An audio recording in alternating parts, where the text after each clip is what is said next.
عثمان غنی نے غیب کی خبر دی.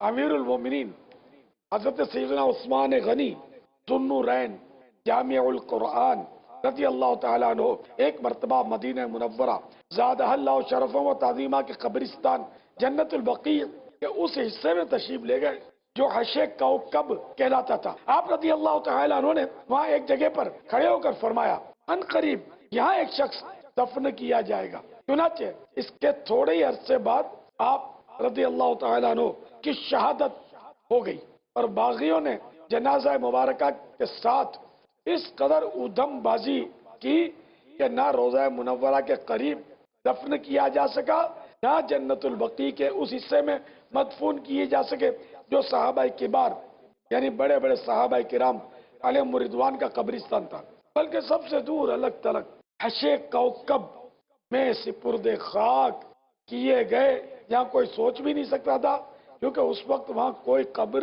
ہی نہ تھی. لیکن یہ پہلے خبر دے چکے تھے، اللہ کی عطا سے غیب جانتے تھے.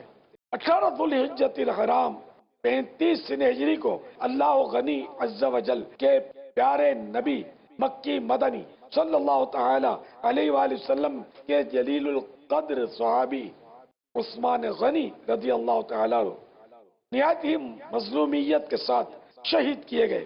آپ خلفائے راشدین یعنی حضرت سیدنا ابو بکر صدیق، حضرت سیدنا عمر فاروق، حضرت سیدنا عثمان غنی اور حضرت سیدنا علی المرتضی رضی اللہ تعالی عنہم اجمعین میں تیسرے خلیفہ ہیں.